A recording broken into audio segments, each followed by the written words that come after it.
Hello as friends, అందరు ఎలా ఉన్నారు? బాగున్నారని ఆశిస్తున్నాను. Welcome back to my channel. Friends, నేను ఈ వీడియోలో మీకు మీరు ఇప్పుడు ఫేస్ చేస్తున్నది లేదా ఆల్రెడీ ఫేస్ చేసినది లేదా బిగినర్స్ అయితే ఫేస్ చేయబోయే సిచ్యువేషన్స్ని చాలా క్లారిటీగా చెప్తాను. మీరు ఎలా ఉండాలి, మీ మైండ్ సెట్ ఎలా ఉండాలో కూడా చెప్తాను. చాలా జాగ్రత్తగా వినండి, లాస్ట్ వరకు వీడియోని చూడండి.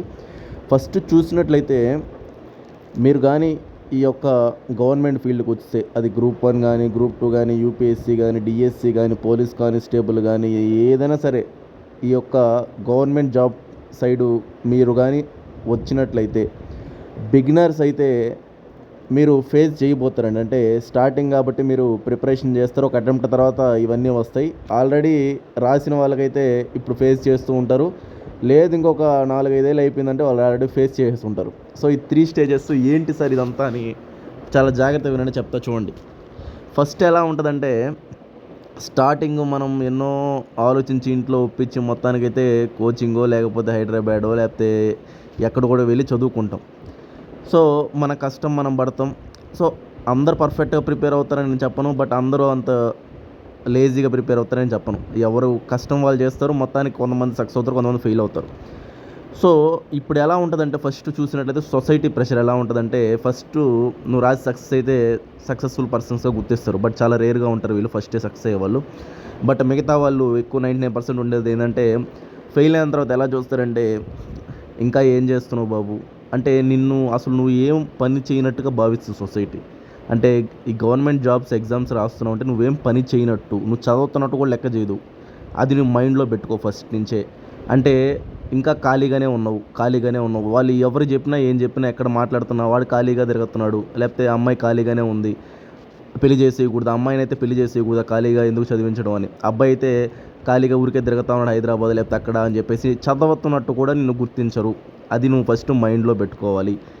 సెకండ్ది ఏంటంటే, పోను 1 ఇయర్ 2 ఇయర్ 3 ఇయర్ అలా పోతున్న కొద్దీ నీ ఫ్రెండ్స్లో కొంతమంది ఫేక్ వాళ్ళు ఉంటారు. అంటే వాళ్ళ మైండ్ సెట్ ఎంత ఎలా ఉంటుందంటే, మనీ ఉన్నోళ్ళతోనే ఫ్రెండ్షిప్ చేయాలి, జాబ్ ఉన్నోళ్ళతోనే ఫ్రెండ్షిప్ చేయాలి, సో వాళ్ళే మనకి మేలు, వీళ్ళంతా ఎందుకు అన్నట్టు వాళ్ళు మిమ్మల్ని సెపరేట్ చేసేస్తారు. అది జరుగుంటుంది కూడా చాలామందికి. సో వాళ్ళని మనం అర్థం చేసుకోవాలి. అంటే ఉంటారు కొంతమంది సీరియస్ వాళ్ళు కూడా, పాపం నీ పరిస్థితిని అర్థం చేసుకుంటారు. సో వాళ్ళు ఏంటంటే నీతో మాట్లాడుతుంటారు, నీతో నీవు ఎట్లా చేస్తున్నావు ఏంటని అడుగుతుంటారు. కొంతమంది అసలు నీకు ఫోన్స్ కూడా చేయరు, మెసేజ్ కూడా చేయరు. అంటే వాళ్ళ లోకం వేరు, నీ లోకం వేరు. అట్లా ఉంటుంది పరిస్థితి. పోను నెక్స్ట్ ఇంట్లో కూడా పోను ప్రెషర్ స్టార్ట్ అవుతుందండి. ఇంకా ఏం చేయట్లేదా, ఇంకా ఎప్పుడు ఏం చేస్తావు, ఏదో పని పోవచ్చు కదా, సాఫ్ట్వేర్ వెళ్ళొచ్చు కదా, లేకపోతే ఏదో ఒక నాన్ ఐటీ వెళ్ళొచ్చు కదా, ఒక 15-20 వేలని సంపాదించవచ్చు కదా, 10,000 సంపాదించవచ్చు కదా, నీకు నువ్వన్నా సంపాదించుకోవచ్చు కదా. ఇటువంటివన్నీ మెంటల్ ప్రెషర్ స్టార్ట్ అవుతాయి ఇంట్లో. తర్వాత ఎవరైనా కనిపించినా ఫస్ట్ అడిగేది ఇంకా ఏం చేస్తున్నావు అని. సో ఇవన్నీ ఫేస్ చేయాల్సి వస్తుందండి. సో కొత్త వాళ్ళు అయితే ఫేస్ చేయాల్సి వస్తుంది, ఫేస్ చేసేస్తుంటారు కొంతమంది ఫేస్ చేస్తూ ఉంటారు ఆల్రెడీ. అది అమ్మాయిలైనా సరే అబ్బాయిలైనా సరే ఇది కామన్ అండి. బట్ అమ్మాయిలకి ఏంటంటే ఒక్క మెయిన్ ఏంటంటే మ్యారేజ్ చేసేసుకోవచ్చు. వాళ్ళకి ఒక ఆపర్చునిటీ ఏంటంటే మ్యారేజ్ చేసేసుకోవచ్చు, మ్యారేజ్ చేసుకొని కూడా ప్రిపేర్ అవ్వచ్చు. బట్ అబ్బాయి అయితే ఇంకా దారుణం. అబ్బాయి అయితే మ్యారేజ్ చేసుకోవడానికి కూడా ఆప్షన్ లేదండి. ఎందుకంటే జాబ్ లేకపోతే ఎవరిస్తారు, ఎవరు కదా అమ్మాయిని. సో వాళ్ళ పరిస్థితి ఇంకా దారుణం. సో ఇవి ఫేస్ చేసే సిచ్యువేషన్స్. ఇప్పుడు మనం ఏం చేయాలని నేను చెప్తా చూడండి. సో ఫస్ట్ ఏంటంటే, మీరు చేయాల్సింది ఫస్ట్ స్ట్రాంగ్గా ఉండాలి మీ మైండ్ సెట్. అసలు మనం ఎందుకు వచ్చాము ఈ కాంపిటేటివ్ ఫీల్డ్కి, ఇవన్నీ జరుగుతుంటాయండి. ఇవన్నీ ఫస్ట్లో కొత్త మీకు బాధ అనిపించవచ్చు, ఒక 2 మాటలు వాళ్ళు మిమ్మల్ని అనొచ్చు, మీరు ఒక 2 మాటలు అనొచ్చు, ఇవన్నీ జరుగుతాయి స్టార్టింగ్. బట్ నేనేం చెప్తానంటే, ఫేక్ వాళ్ళందరినీ ఫస్ట్ ఎలిమినేట్ చేసేయండి. వాళ్ళతో మన సంబంధం లేదు, వాళ్ళ లైఫ్ వాళ్ళది, మన లైఫ్ మనది అనుకొని మీరు మెంటల్గా ఫిక్స్ అయిపోవాలి. సో నీ యొక్క ఫోన్కి మెసేజ్ కానీ కాల్స్ కానీ ఒకరి నుంచి నెలల తరబడి రావట్లే, సంవత్సరాల తరబడి రావట్లా అంటే వాళ్ళు నీ ఫ్రెండ్స్ కాదు, తెలిసిన వాళ్ళని గుర్తుపెట్టుకోండి అంతే. ఫ్రెండ్స్ వేరు, నోన్ పర్సన్స్ వేరు. కనిపిస్తే మాట్లాడే వాళ్ళు, తెలిసిన వాళ్ళు. ఫ్రెండ్షిప్ అంటే ఏమైనా షేర్ చేసుకున్న ఫ్రెండ్స్. సో వాళ్ళంతా పక్కకి ఎలిమినేట్ చేసేయండి. తర్వాత మీరు ఇంట్లో వాళ్ళకి మీరు నచ్చ చెప్పుకోవాల్సిన పరిస్థితి ఉంటుంది. అంటే మీ కష్టం ఏంటంటే, మీ సక్సెస్ చూపించాలి. ప్రిలిమ్స్లోనే క్లియర్ అవుతూ, మెయిన్స్ కన్నా పోయి దగ్గర అటెంప్ట్ అట్లా ఫస్ట్ అటెంప్ట్ కాబట్టి సెకండ్ అటెంప్ట్ కాబట్టి థర్డ్ అటెంప్ట్ అయినా మీరు చూపించగలగాలి. మీరు వాళ్ళని ఎక్కువ బటన్ పెట్టుకుని ఇంట్లో ప్రిపేర్ అవ్వడం నేర్చుకోవాలి. అంటే ఫస్ట్ ఇయర్ సెకండ్ ఇయర్ ఒక 2 ఇయర్స్ బయట ఉండి మీరు కష్టపడినా ఇంకా ఎక్కువ బయట ఉండి చేయకూడదు. సో బటన్ అయిపోతుంది.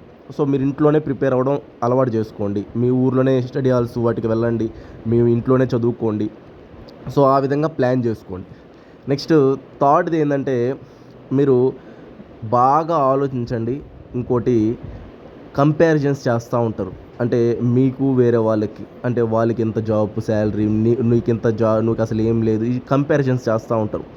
సో ఇవన్నీ ఎట్లుంటాయంటే సక్సెస్ అయ్యేంత వరకు మిమ్మల్ని వెంటాడుతూనే ఉంటాయి. ఎగ్జామ్ రాసిన రోజు వెంటాడతాయి, రిజల్ట్ వచ్చిన రోజు వెంటాడతాయి, నువ్వు సక్సెస్ అయ్యి కనిపించే రోజు దాకా వెంటాడతాయి. సక్సెస్ అయిన రోజు అబ్బా వాడు ఎప్పుడు చదివాడు అంటారు. ఎలా ఉంటుందంటే అసలు వాడు ఏం చేయట్లే ఖాళీగా తిరిగేవాడు అనే వాడి నుంచి భలే చదివేసాడు, భలే తమాషగా సక్సెస్ అయిపోయాడు అని అంటారు. ఇట్లా మారిపోతాయి. అంటే నరం లేని నాలుక అంటారు కదా. సో అలాంటిది ఎక్కువ ఉంటుంది సొసైటీలో. మీరు అస్సలు పట్టించుకోకండి. సో కనిపిస్తే నవ్వండి, ఒక చిన్న స్మైల్ ఇవ్వండి, వాళ్ళ పాటికి వాళ్ళు, మన పాటికి మనం, అంతే. ఆ మైండ్ సెట్తో మీరు ఉండగలిగితేనే ఎక్కువ సర్వైవ్ అవ్వగలుగుతారు. లేదు సార్ ఇవన్నీ నేను ఫేస్ చేయలేనంటే సాఫ్ట్వేర్ సైడ్ వెళ్ళిపోవచ్చు. మీరు 1-2 ఇయర్స్ ట్రై చేసి సాఫ్ట్వేర్ సైడ్ వెళ్ళిపోవచ్చు. అంటే ఎర్లీ వాళ్ళైతే 22 ఇయర్స్ 23 ఇయర్స్ అయితే. లేదు సార్ ఇంకా మేము దీంట్లో అంటే ఇవన్నీ మీరు మర్చిపోవాలి. ఇప్పుడు నేను చెప్పినవన్నీ మీ మెంటల్గా స్ట్రాంగ్గా తయారైపోవాలి. మీరు ఒకరికి మీరు సమానం చెప్పాల్సిన అవసరం లేదన్నట్టు మెంటల్గా మీరు స్ట్రాంగ్ అయిపోవాలా. వాళ్ళ దాంట్లో వాళ్ళు ఉన్నారేమో, నీ కష్టం నువ్వు పడుతున్నావు అంతే. వాళ్ళకి అసలు ఇంకోటి ఏంటంటే ఏం సబ్జెక్ట్స్ ఉంటాయో కూడా తెలియదు, అసలు ఏందో కూడా తెలియదు. కానీ రిజల్ట్ వచ్చిన రోజు నీకు మెసేజో ఫోనో చేస్తారు, ఏమైంది నీది రిజల్ట్ అని. తప్ప నీకు ఇంక సంవత్సరం అంతా మెసేజ్ రావు, కాల్స్ రావు. అలాంటి వాళ్ళని జస్ట్ అవాయిడ్ చేసేయండి. అంటే అవాయిడ్ అంటే ఏంటంటే కనిపిస్తే మాట్లాడి, లేకపోతే అది కూడా అవసరం లేదు, మీకు అనిపించింది చేయండి అంతే. సో అలాగే మీరు స్ట్రాంగ్గా ముందుకు వెళ్ళగలితేనే అండి సక్సెస్ అయ్యేది. లేదు ఊరికే సక్సెస్ రావు. సక్సెస్ అంటే ఊరికే వచ్చే పని అయితే అందరూ సక్సెస్ అయిపోతారు కదా.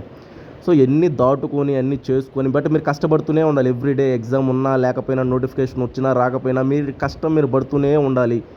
అట్లా ఒక 2 ఇయర్స్ 3 ఇయర్స్ 4 ఇయర్స్ 5 ఇయర్స్ కష్టపడితేనే అది ఒక్కొక్కలాగా ఉంటుందండి. ఇప్పుడు మీరు పెట్టుకున్న గోల్ బట్టి అది నోటిఫికేషన్స్ రావాలి ప్రాపర్గా, నెక్స్ట్ మీరు దానికంటూ పర్ఫెక్ట్గా ప్రిపేర్ అవ్వాలి, ఫైనాన్షియల్గా స్టేబుల్గా ఉండాలి.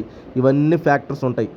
సో అవన్నీ దాన్ని బట్టి ఒక్కొక్కరి డిసైడ్ అవ్వద్దు. కొంతమంది బాగా ఫిల్ సెటిల్డ్, బాగా ఫైనాన్షియల్ స్టేబుల్గా ఉన్నారు, అన్నీ సౌకర్యంగా ఉందంటే 1-2 ఇయర్స్లో కొట్టుకెళ్ళిపోతారు. లేదా 3 ఇయర్స్ 4 ఇయర్స్ అవ్వచ్చు, 5 ఇయర్స్ అవ్వచ్చు. బట్ మీరు దాన్ని ఆ నమ్మకాన్ని కోల్పోకూడదు అనమాట. సో మీ మైండ్ని మీరు ట్రైన్ చేసుకోండి. సో నేను చెప్పినవన్నీ మీ మైండ్లో పెట్టుకొని ట్రైన్ చేసుకోండి. ఇప్పుడు అనుకోవచ్చు మీరు, సార్ అట్లా మాట్లాడకపోతే అది కదా ఇది కదా అని. ఏం ఉండవండి, అవన్నీ ఏం ఉండవు. సో ఇది జర్నీ అంతే, అదే ఈ జర్నీ అంతా అలాగే ఉంటుంది. సో వాళ్ళు ఫ్రెండ్స్లో మెయిన్గా ఏంటంటే జాబ్ ఉన్న వాళ్ళు, జాబ్ లేని వాళ్ళుగా ఎక్కువ సొసైటీ నిర్ధారిస్తుంది. సో జాబ్ లేని వాళ్ళందరినీ, వాళ్ళు ఏంటంటే వీళ్ళతో మనకేం అవసరం ఉంటుంది జాబ్ వాళ్ళకి. సో వాళ్ళని మీరు పక్కన పెట్టండి. మనం కూడా ఎట్లా అంటే జాబ్ ఉన్న వాళ్ళతో మనకేం అవసరం అన్నట్టు మీరు ఫీల్ అవ్వండి. వాళ్ళు ఫీల్ అయినప్పుడు మనం ఫీల్ అవ్వడం తప్పులేదు కదా. సో వాళ్ళ నెంబర్లన్నీ డిలీట్ చేసేయండి. నేనైతే అదే చేస్తాను. వాళ్ళ నెంబర్లు నాకు అసలు అవసరమే లేదు. వాళ్ళకి నేను అసలు మెసేజ్ చేయను, ఏం చేయను. ఒకరో ఇద్దరు ఫ్రెండ్స్ ఉంటారు, వాళ్ళు కూడా ఏంటంటే ఏమన్నా మాట్లాడే దానికి సంబంధించి అక్కడి వరకే పెట్టుకుంటాం. సో మనకు అవసరం లే.